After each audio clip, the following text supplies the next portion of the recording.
Dans la paracha de cette semaine, on parle des Kohanim. Les Kohanim, c'est, comme vous savez, au sein du peuple juif, il y a 3 niveaux. Il y a le Kohen, en dessous il y a le Lévi, et en dessous il y a le Israël. D'accord ? Le Kohen, il a un statut supérieur, travaillait dans le temple, il avait un rôle très très important à l'époque où le temple était construit.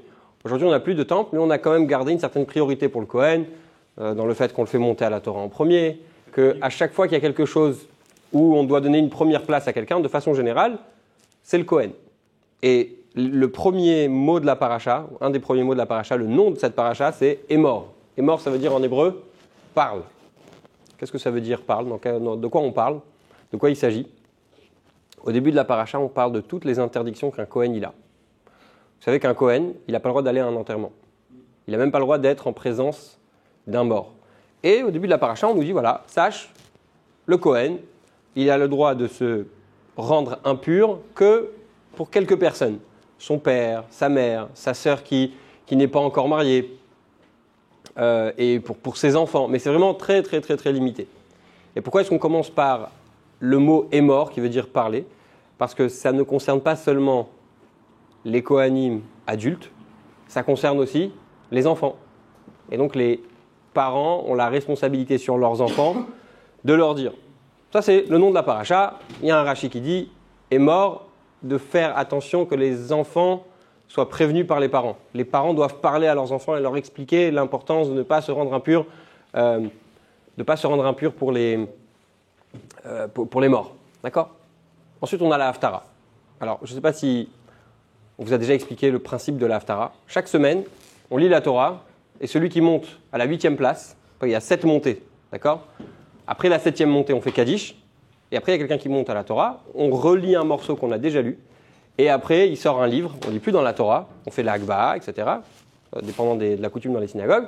Et ensuite, on sort un livre qui s'appelle le livre des Haftarot. Ou même dans un chumash habituel, il y a à la fin les Haftarot. C'est quoi la Haftara ? C'est un passage des prophètes qui reprend un peu l'idée qu'il y avait dans la paracha. Une des idées, ou toutes les idées, ou chaque semaine c'est différent. Dans la Haftara qu'on va lire cette semaine, on nous parle des Kohanim.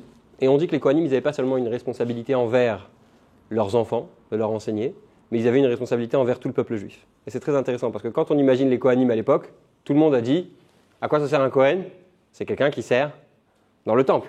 Sauf que quand on regarde un petit peu les lois qui concernent le service dans le temple, il servait à peu près 2 semaines par an. En fait, le Kohen, il se retrouvait très rarement au Beth Amikdash. Le reste du temps, qu'est-ce qu'il faisait ? Eh bien, il enseignait à tout le peuple juif. En fait, ce qui est très intéressant, c'est que quand la terre elle a été séparée, vous savez que quand les Juifs ils sont arrivés en Israël pour la première fois, en terre d'Israël, en terre sainte, eh bien, ils se sont partagés la terre. Toutes les tribus ont eu le droit à une partie, sauf une tribu, la tribu de Lévi. Les Kohen et les Lévi n'ont pas eu de part dans la terre. Vous savez pourquoi ? Parce que Dieu leur a dit, votre part c'est moi. Vous allez remarquer une chose, à chaque fois qu'on étudie sur les sacrifices, eh bien, les Kohanim, ils ont une partie dans le sacrifice. Vous savez, quand on fait la pâte, quand on fait du pain, il y a une mitzvah qui s'appelle la frachat-challah. Vous connaissez ce principe ? À partir d'une certaine mesure de pâte, on va prélever un petit peu de pâte et aujourd'hui, on le met à la poubelle ou on le brûle, etc. À l'époque, on le donnait au Kohen. Pourquoi ? Parce que le Kohen, il n'avait pas de terre. À l'époque, si on n'avait pas de terre, si on n'avait pas de terrain, on ne gagnait pas d'argent. À l'époque, le moyen de gagner sa vie, c'était l'agriculture. Aujourd'hui, il n'y a plus ça. Aujourd'hui, on a tout type de travail. Mais à l'époque, le fait que les Kohanim n'avaient pas de terrain, ça veut dire qu'ils n'avaient pas comment gagner leur vie. Donc, Dieu leur dit, je suis votre. Il n'y avait pas au départ, ils n'avaient pas de quoi commercer. Tu comprends ? Et leur rôle, c'est d'enseigner. Leur rôle, c'est d'enseigner à leurs frères. Et en réalité, ce que le Rambam nous dit, et ça nous concerne à nous, parce que vous allez me dire, à quoi ça sert de dire qui est le bon rabbin ? Ou comment être un bon rabbin en réalité ? C'est peut-être un titre plus approprié sur ce qu'on va dire ce soir. Vous allez me dire, personne, peut-être qu'il y en a dans leur tête, ils se disent, peut-être un jour je vais être rabbin, je ne sais pas. Bon, en tout cas, on va dire pour la majorité des gens qui écoutent ce cours, ils se disent, bon, je ne vais pas moi être rabbin. Mais le Rambam il dit quelque chose de très intéressant. Parce que quand on lit que c'est seulement les Kohanim et les Lévi'im qui devaient enseigner, on se dit « Ah ok, je ne fais pas partie du jeu. Si je ne suis pas Kohen, je ne suis pas Lévi, je ne peux pas enseigner. » Et le Rambam il nous dit « Non, ce n'est pas seulement ceux qui étaient Kohen et Lévi. N'importe quel juif qui décide de consacrer sa vie, de dédier sa vie à enseigner, il peut dédier sa vie. Il peut mettre de côté le travail, les occupations matérielles, même si c'est un petit peu, on va dire, il va mettre de côté 20% de sa journée ou 10% ou chacun à son niveau. Eh bien, il a la possibilité. Autre chose très importante, on est tous le religieux de quelqu'un. Très, très, très intéressant ça. On est tous le religieux de quelqu'un. Je pense qu'il y a tout le monde ici se reconnaît dans ça, parce que j'ai très souvent ce genre de questions. J'ai mon cousin qui n'est pas religieux, qui m'a dit que, et souvent quand on me pose cette question, je dis mais pourquoi il t'a demandé à toi? Bah, pour lui, je suis le religieux de service. C'est moi qui est, c'est moi la référence dans la religion, même si des fois il y a des gens qui ne sont pas vraiment très religieux, mais on est le religieux par rapport à quelqu'un d'autre. Et pour cette raison, le cours de ce soir, il a un grand message, parce que on a tous quelqu'un sur qui on a une influence et pour qui on est la référence en termes de religion. Parce que des fois, les gens ne vont pas se reconnaître dans un rabbin. Ils vont dire non, mais ça, c'est pas moi. Moi, je vais jamais être à ce niveau-là où j'ai même pas envie de lui ressembler. J'ai même pas envie de suivre. Pour moi, c'est du fanatisme ou peu importe. Et donc, ils vont se reconnaître dans quelqu'un, pas comme moi, mais peut-être quelqu'un comme vous. Et donc, on doit se dire, nous aussi, comment est-ce qu'on va être, entre guillemets, un bon rabbin? Comment est-ce que nous, on va être un modèle pour les autres et comment est-ce qu'on va faire pour faire avancer les gens qui sont autour de nous, parce qu'en général, quand on a la nature de l'homme, c'est quand on a quelque chose de bon, quand on a quelque chose qui marche, quand on a quelque chose qui nous aide à avancer dans la vie. La nature de l'homme, c'est quoi? C'est qu'il veut la partager. Quand tu as quelque chose de positif, tu sais que ça te fait bouger, ça te motive, ça te fait avancer, tu as envie de le partager avec les autres. Dès que tu découvres quelque chose, un outil, je sais pas, demain tu découvres une nouvelle application qui est mieux que Waze, mieux que Google Maps, tout de suite, tu vas être en voiture avec un ami, tu vas dire, mais quoi, tu utilises encore Waze et Google Maps? Maintenant, il y a une nouvelle application, c'est une folie, ça te fait rouler sur les trottoirs, je sais pas moi. D'accord? Ou alors tu le gardes pour toi. Ralarmot. Radarbot. Ah, bah, tu vois, c'est la preuve même, parce que tu cites quelque chose, parce que tu as envie de partager, tu connais quelque chose, tu as envie de partager. Ou sinon, tu le gardes pour toi. Je fais l'égoïste. Ou sinon, tu le gardes pour toi. Ah, j'espère qu'il n'y en a pas autour de la table. Ok. Maintenant, il y a quelque chose de très intéressant, quelque chose de très, très, très bizarre. Il y a un midrash qui est attribué au prophète Élie, dans lequel le prophète Élie dit le rôle des hommes du Sanhédrin. Alors, on va tout de suite dire qui sont ces hommes, les hommes du Sanhédrin. Leur rôle, c'est d'aller de ville en ville pour enseigner. Je vous lis, hein. Ils auraient dû se ceindre de ceintures de fer. Vous savez pourquoi des ceintures de fer? Parce que les ceintures en cuir, je ne sais pas qui met des ceintures ici, et quand vous mettez une ceinture tous les jours, au bout d'un certain temps, si c'est du cuir, ça frotte à droite, ça frotte à gauche et ça s'abîme. Une ceinture en fer, vous êtes sûr que ça ne va pas s'abîmer. Vous pouvez la garder des années, elle restera dans un parfait état. Et donc, Eliyahu Hanavi, le prophète Élie, il dit, les membres du Sanhédrin, ils devaient prendre des ceintures de fer, relever les ourlets de leurs vêtements et aller de ville en ville, partout où les Juifs sont installés pour leur enseigner la Torah. Ok? Bon. Maintenant, on a une question. Pourquoi on a une question? Qui sont ces hommes du Sanhédrin? Il y avait à l'époque, à Jérusalem, ce qu'on appelle la Cour suprême, si on peut dire. Ça veut dire, c'était un Beth Din composé de 120 personnes qui avaient des connaissances pas seulement en Torah. Le Rambam, il nous dit, il devait connaître un petit peu de toutes les sciences. Il devait connaître un peu de médecine, il devait connaître un peu d'astronomie, de mathématiques, il devait connaître la sorcellerie, il devait connaître l'idolâtrie, il devait connaître tous les sujets. Il devait connaître toutes les langues. Où est-ce qu'on retrouve ça, par exemple? Dans l'histoire de Purim. Dans l'histoire de Purim, à un moment donné, Mordechai surprend deux hommes qui ne parlent pas le perse, qui parlent une autre langue et qui complotent contre Achashverosh. Et il prête l'oreille, il entend qu'ils veulent comploter, qu'ils veulent empoisonner Achashverosh. Après, il dit à Esther, finalement Achashverosh il est sauvé, etc. Comment Mordechai il comprenait autant de langues? Comment est-ce qu'il connaissait cette langue? Parce qu'il était juge. Et que pour être juge, il fallait absolument connaître toutes les langues. Pourquoi? Vous savez que quand deux personnes se disputent, même si on va au-delà de la langue, comment est-ce qu'on peut résoudre le problème entre deux personnes quand elles se disputent? En étant capable de comprendre les propos des deux. Vous savez, quand tu as une dispute, tu as toujours quelqu'un qui se lève et qui dit « Je le connais, je vais lui parler. Je le connais, je sais ce qu'il a besoin d'entendre. Je vais lui parler, je vais lui dire, t'inquiète pas. » Rien que ça montre sur une certaine « Ah, je sais de quoi il parle, je vais aller le voir et t'inquiète pas, je vais lui dire, il va comprendre, etc. » C'est un peu la même chose. Quand les gens ils viennent devant un juge, s'ils doivent utiliser une autre langue, même s'ils parlent une autre langue, s'ils doivent utiliser une autre langue, le contact va passer. On cherche ses mots, on hésite, on bégaye, etc. Un juge, il devait comprendre toutes les langues. Donc, vous avez compris de qui on parle? On parle de gens qui connaissent la médecine, qui connaissent les mathématiques, qui connaissent énormément de langues, qui connaissent l'astrologie, qui connaissent l'idolâtrie, qui connaissent la sorcellerie. Et bien sûr, évidemment, ils connaissent la Torah. Qu'est-ce qu'on demande à ces personnes? D'aller de ville en ville. C'est pas qu'est-ce qu'on demande, c'est le prophète Élie demande à ces personnes d'aller de ville en ville. Vous voulez toujours pas allumer la clim? D'aller de ville en ville. Mais si t'as chaud, lui. Ah, c'est bon. D'aller de ville en ville pour aller enseigner la Torah et de mettre des ceintures de fer. Qu'est-ce qui s'est passé avec ces gens-là? Pourquoi est-ce qu'on a besoin de ces gens-là pour aller enseigner? On parle ici d'enseigner des choses très très simples. D'aller enseigner le Aleph Bet. Et d'aller dire aux Juifs comment est-ce qu'on fait Shabbat. Des choses simples qu'a priori, n'importe quelle personne ici, si quelqu'un a besoin de savoir comment est-ce qu'on fait Shabbat, d'accord, et qui vous appelle, comment on fait Shabbat, vous allez lui dire, bon, les bases, d'accord, après tu vas approfondir, on va acheter un livre, va regarder, mais bon, on va être capable de dire, faire Shabbat, c'est faire le kiddush, aller à la synagogue, ne pas toucher l'électricité, ne pas porter, bon, on lui dit les bases, et après le reste, il va aller découvrir, d'accord. Là, on est en train de nous dire qu'il faut déplacer des rabbins on se demande ce qu'ils connaissent pas, d'accord, on dirait qu'ils connaissent tout, et ils vont, eux, aller faire le tour de tout Israël pour aller enseigner à tout le monde la Torah.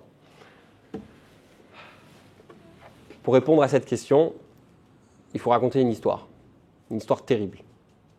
Ils n'ont même pas mis tous les détails ici, mais c'est une histoire très terrible. C'est l'histoire de Pilegesh Begiva. C'est quoi l'histoire? Vous savez qu'à l'époque, Israël s'était divisé en plusieurs États, en réalité.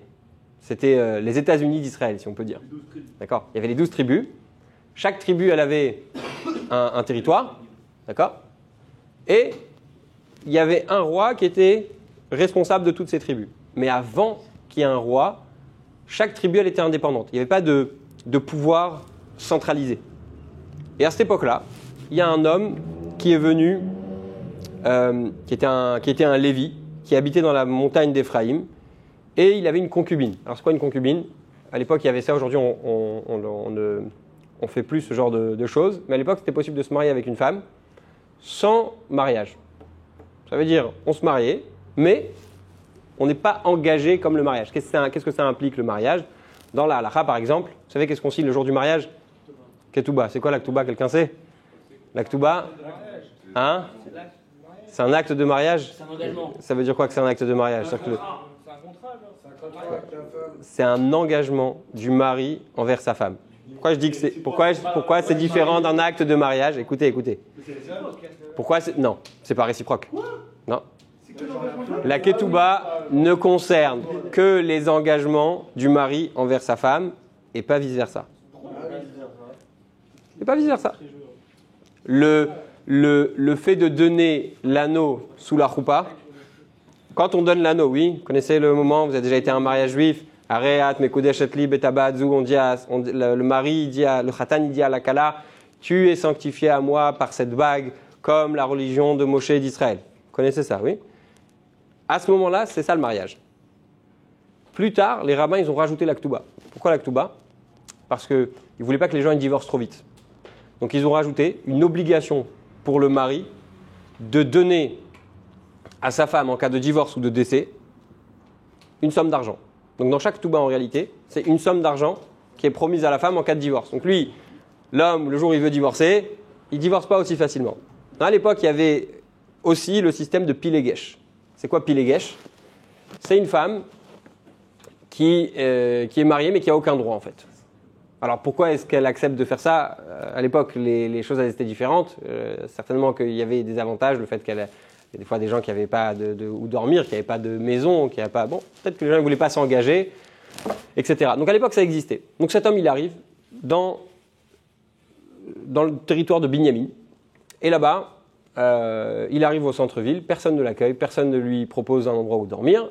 Et la nuit arrive, et il y a un homme, un vieillard qui vient le voir et qui lui dit d'où tu arrives, qu'est-ce qui se passe? Il lui dit voilà, on habite dans la montagne d'Éphraïm à côté, on est là ici et on n'a pas où dormir. Il a dit ok, bah, viens à la maison, j'ai de quoi donner à manger à tes animaux. Il avait tout un truc avec lui, toute une cargaison, des animaux, de la nourriture, des chevaux, etc. Il lui a dit viens avec nous.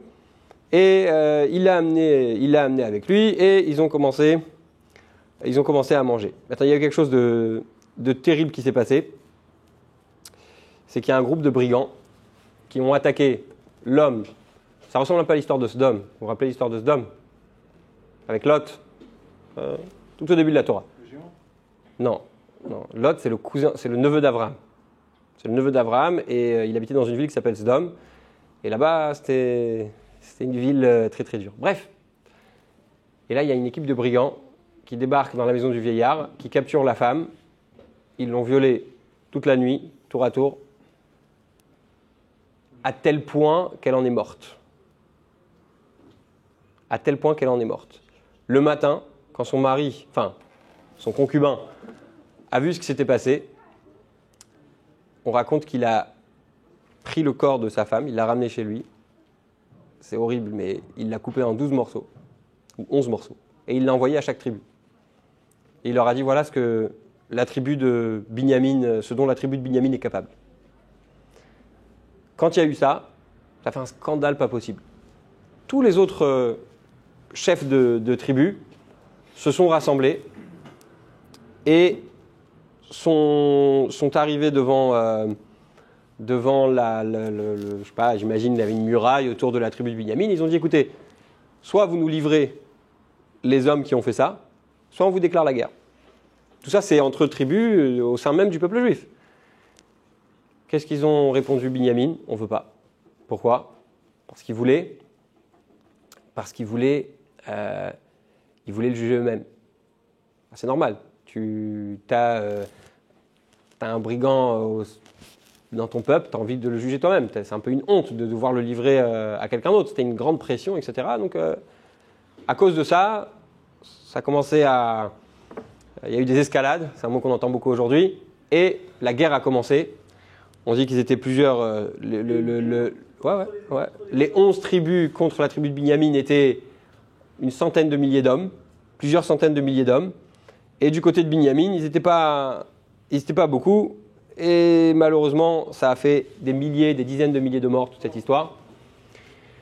Et jusqu'à ce que la tribu de Binyamin, elle a beaucoup perdu. Ils ont failli être complètement effacés au sein du peuple juif. Et à la fin, ils ont trouvé une solution. Et la guerre, elle s'est arrêtée. D'accord? Ça, c'est l'histoire de Pilegesh Begiva. Pourquoi est-ce qu'on raconte cette histoire? Vous vous souvenez, tout à l'heure, on a dit que le prophète Élie disait aux membres du Sanhédrin qu'il fallait qu'ils aillent de ville en ville et qu'ils mettent des ceintures en fer et qu'ils relèvent les ourlets de leurs vêtements. Ça veut dire, en français, on dit « retrousse tes manches et commence à travailler ». De quelle situation il parlait, le prophète Élie? Il parlait précisément de l'histoire de Pilegesh Begiva. Et en fait, ce qu'il est en train de dire, le prophète Élie, c'est que si cette histoire allait arriver, c'est à cause de qui?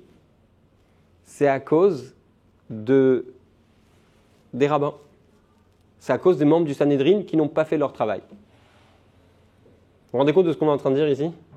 On est en train de porter la responsabilité aux membres du Sanhédrin. Une histoire dans laquelle il y a une femme qui a été tellement martyrisée qu'elle en est morte. Et ça nous fait réaliser quoi? Ça nous fait réaliser qu'on a une responsabilité qui est très très très grande. D'accord? Regardez, je vais lire un petit peu dans les mots. Vehainu, c'est-à-dire, Sheketotsa misé chez Enam mechazrim bayarot Israël et lamdam. Le fait qu'ils n'aillent pas dans les villes pour leur enseigner, eh bien, ça va arriver à une situation où on va devoir juger un juif et le tuer. Je vais expliquer quelque chose. La peine de mort, c'est un sujet très délicat. D'accord ?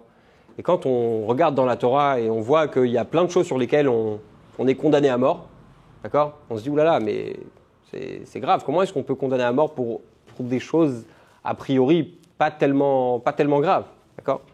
Il faut se rendre compte de quelque chose. C'est que la Gemara, elle dit qu'un Bet Din, donc un tribunal rabbinique qui tue une fois tous les 7 ans, c'est un tribunal destructeur. Rabbi Elazar, il dit encore plus que ça. Il dit même une fois tous les 70 ans. Il dit c'est pas tous les 7 ans, c'est tous les 70 ans. C'est un tribunal destructeur. C'est quoi l'idée ici ? L'idée, c'est que le Bet Din, ça veut dire les rabbins, ils ont un devoir d'éduquer le peuple qui est tellement grand qu'ils doivent arriver à une situation où il n'y a pas besoin de tuer. Voilà, c'est ça l'idée. Ça veut dire que on a posé la question au début du cours. Comment est-ce qu'on choisit un rave ? D'accord ? La première définition d'un rave, c'est quelqu'un qui éduque, quelqu'un qui enseigne. Alors bien sûr, pour pouvoir enseigner, il faut que les gens aient confiance en lui. Pour pouvoir conseiller et pour pouvoir se faire entendre, il faut que les gens aient confiance en lui. Mais s'il manque cet aspect, si le rave c'est quelqu'un qui veut juste le beau costume, la place, ce qu'on appelle en hébreu le kavod. Le kavod, ça veut dire le respect, mais outre mesure, il veut juste être respecté. Il ne veut pas avoir le statut d'aller chercher chacun, etc. Parce que c'est rabaissant, si vous voulez. De mettre une ceinture de fer. En fait, si on devait traduire dans des mots d'aujourd'hui, ce serait, imaginez, vous voyez un rave avec des grosses bottes Timberland, d'accord ? Avec un jean bien solide, d'accord ? Parce qu'il marche toute la journée. Bon, aujourd'hui, il y a des voitures. Mais à l'époque, vous imaginez un petit peu l'image. Et quand on le voit, on se dit, attends, mais pourquoi il est habillé comme ça ? Parce qu'il va de ville en ville pour aller enseigner la Torah. Et ça, c'est la première définition d'un rave, c'est ça. Alors bien sûr, il y a les connaissances. Mais si ces connaissances, vous savez, dans le monde qui nous entoure, d'accord, quand il y a quelqu'un qui a de grandes connaissances, quelqu'un qui est philosophe, qui est un grand intellectuel, etc., en général, plus une personne elle est intelligente, moins elle est accessible. Et bien dans la Torah, c'est tout à fait le contraire. Plus tu as des connaissances, plus tu es capable de partager du savoir, plus ça implique que tu as un devoir d'aller les partager. Et ça, c'est la première définition. En fait, le Sanhédrin, pourquoi est-ce qu'il est considéré destructeur quand il tue une fois tous les 7 ans ou tous les 70 ans ? Parce qu'il ne s'est pas assuré que la chose n'arrive pas. Le rôle du Sanhédrin, c'est de faire en sorte qu'on n'en arrive pas là. D'accord ? Et ce que ça veut dire pour chacun d'entre nous, c'est que très souvent, le rabbi parle, ce qu'il faut bien comprendre ici, avant de lire le dernier paragraphe. Le rabbi s'adresse à des chassidim. D'accord ? C'est-à-dire que le rabbi s'adresse à des gens qui ont des connaissances. La majorité des gens qui écoutaient le rabbi, c'est des gens qui savent, qui sont capables d'enseigner, qui sont capables de partager des idées, etc. Et quand ces gens-là... Quand est-ce que le rabbi parle ici ? On est en 1954, d'accord ? On est juste après la Shoah. On est juste après le fait qu'il y ait des milliers de juifs qui sont partis. Il y a des millions de juifs dans le monde qui se sont installés dans plein d'endroits et qui sont un peu déboussolés. Moi, je me rappelle que quand j'étais petit, ma grand-mère elle me racontait, quand elle arrivait en France, d'Algérie, même si ça n'a rien à voir, mais dans le côté déboussolé et dans l'aspect déplacé, on arrive dans un endroit, tout est nouveau, etc. Ma grand-mère, elle m'a dit, j'allais au supermarché, en bas de la maison. Ma grand-mère, mon arrière-grand-père, il était rabbin à Constantine. Et ma grand-mère, elle m'a raconté qu'elle allait dans les magasins en bas de la maison et elle voyait des familles juives qui allaient acheter de la viande pas cachère. Et elle leur disait, mais je comprends pas, quand on était en Algérie, vous achetez de la viande qui était cachère. Pourquoi ? Elle dit, non, mais on ne sait pas, on est perdu, etc. Elle m'a dit, tous les dimanches, elle avait une voiture, elle était l'une des seules à avoir le permis. Elle allait à Paris, elle amenait du monde avec elle, etc. Elle faisait découvrir aux gens qu'on avait la possibilité d'acheter de la nourriture cachère. Et ça, on ne se rend pas compte parce que très souvent, on pense que si un juif, il ne fait pas Torah Mitzvot, c'est que certainement il n'est pas intéressé. Ou des fois, on se dit non, mais j'ai essayé de lui parler à lui, mais ça ne marche pas, etc. Je vous donne un secret. La majorité des gens, la grande majorité des juifs, je pense, en tout cas, c'est mon expérience personnelle, la grande majorité des juifs sont intéressés par Torah et Mitzvot. Sont intéressés d'avancer à leur façon, peut-être pas à la façon que vous imaginez, parce que très souvent, le problème, c'est qu'on veut imposer aux gens notre façon de voir les choses. Et s'ils n'ont pas fait comme nous, on a décidé qu'ils doivent faire, alors ça ne sert à rien. Mais en fait, si on va réfléchir à trouver la bonne manière de comment faire passer le message, il n'y a pas un juif qui n'est pas sensible à Torah et Mitzvot. Et encore une fois, à qui le rabbi parle ici? Il parle à des chassidim, il parle à des gens qui ont des connaissances. Et il leur dit, des fois on veut plaire à notre entourage, on veut plaire à sa femme, on veut plaire à ses beaux-parents, on veut plaire à ses invités, etc. Et donc, qu'est-ce qu'on va faire? On va s'asseoir à la tête de la table, d'accord? Je ne sais pas si vous avez un peu l'image classique de la famille juive très religieuse qui est assise le vendredi soir. Vous savez, le papa, moi je pense dans toutes les familles, le papa il a une table il a une place dans la table qui est fixe, qui est toujours assis au même endroit, et il est assis bien confortablement, et il va rendre service à tout le monde en disant un petit mot de Torah à un moment donné quand le repas de Shabbat. Comme ça, c'est la coutume dans toutes les familles juives religieuses. À un moment donné, au repas de Shabbat, le papa il dit un mot de Torah, d'accord? Mais il va chercher à dire quelque chose qui est intéressant, et c'est très bien, mais ce n'est pas suffisant. Ce n'est pas suffisant parce que quand bien même on se dirait il y a des gens qui sont il y a des gens qui ont plus de connaissances, il y a des gens qui ont plus de connaissances dans le savoir ou de connaissances connaissent plus de gens, d'accord? Ils ont la possibilité d'influencer. On va dire moi, mais pourquoi moi je vais devoir aller chercher un juif et lui partager? Eh ben, on regarde ce qui s'est passé dans l'histoire. Quand on regarde l'histoire de Pilegesh Begiva et quand on voit des catastrophes, ouais, très souvent, pas très souvent, mais on va dire que ça arrive. On entend qu'il y a un juif qui a fait une catastrophe, il a volé de l'argent ou il a fait quelque chose de très très grave. Et quand on voit ça, on se dit attends, mais comment un juif peut faire une chose pareille? Vous êtes déjà arrivé? Vous vous posez la question quand on voit qu'il y a un reportage ou il y a quelque chose, hein, tout le monde sait de quoi je parle. Et on se dit ah, mais comment ça se fait qu'un juif peut faire une chose pareille? Eh bien, la question que vous devez vous poser, c'est comment je vais faire pour que dans 10 ans, dans 20 ans, ça ne se reproduise pas? Et comment est-ce que j'arrive à faire que dans 10 ans et dans 20 ans, ça ne se reproduise pas? En prenant mes responsabilités. Ah, vous allez dire, je ne suis pas rabbin. Oui, mais de un, j'ai quand même quelques connaissances. Et si vous êtes assis, si vous écoutez ce cours, c'est que ce n'est pas la première fois que vous êtes ici. Donc vous avez, oui, quelques connaissances que vous pouvez, oui, partager. Et ça, c'est déjà une chose sur laquelle on doit prendre ses responsabilités. Et de l'autre côté, on peut aussi les amener chez un rabbin qui va nous aider. Je vais finir juste avec une petite histoire. Le Rav Yeruslavski, c'est un rabbin du rabbinat Lubavitch en Israël. Et à l'époque où la communauté grandissait, eh bien, il y a eu une idée de créer un rabbinat, etc., pour répondre aux besoins grandissants de la communauté. Et puis il a été voir le rabbi à l'époque, je parle de ça il y a 40, 50 ans, et le rabbi l'a reçu dans son bureau, et il lui a dit, à un moment donné, il a pointé un livre, il était en train de parler avec le rabbi lui a pointé un livre, c'est le Tana d'Eveliaou, d'accord, ce fameux livre dont on a parlé tout à l'heure, et le rabbi lui aurait dit, un tribunal juif est comme le Sanhédrin, à la haute cour à Jérusalem. Dans ce livre sur l'étagère, il est dit que les membres du Sanhédrin devaient porter des ceintures en fer. Pourquoi? J'ai expliqué lors d'un Farbringen, donc c'est ce qu'on a lu aujourd'hui, que de longs voyages pouvaient user les ceintures en cuir. Donc des ceintures de fer étaient nécessaires afin qu'ils puissent voyager d'un endroit à l'autre pour répondre aux besoins du peuple juif. Donc il dit, à l'époque, c'est encore les mots du rabbi, à l'époque, les rabbins, ils attendaient dans un bureau que les juifs ils viennent à eux. Ça, c'était à l'époque. Aujourd'hui, c'est plus comme ça. Un rave, et encore une fois, on a tous cette responsabilité parce qu'on a dit on est tous le religieux de quelqu'un. C'est quelqu'un qui doit aller à la rencontre d'un juif et essayer d'aller lui dire tiens, je vais donner une matzah pour Pessah. Ou là, je vous donne un conseil, c'est sûr que ça marche. D'accord? Si vous connaissez un juif qui est insensible, selon vous. Il y a la fête de Shavuot qui arrive là dans 3 semaines? Attends. Dans 3 ou 4 semaines. D'accord? La fête de Shavuot, c'est un très bon moment pour offrir à quelqu'un. Alors, c'est quoi le cadeau? Un gâteau au fromage. D'accord? Qui va vous refuser un gâteau au fromage? Et c'est une occasion. On a toujours la possibilité de trouver le moyen. Si vous n'avez pas réussi, c'est-à-dire que vous n'avez pas essayé. C'est une des phrases qu'on dit dans les 12 Psukim. Si tu n'as pas assez essayé, Si tu n'as pas réussi, c'est que tu n'as pas assez essayé. Je vais juste résumer ce qu'on a vu aujourd'hui.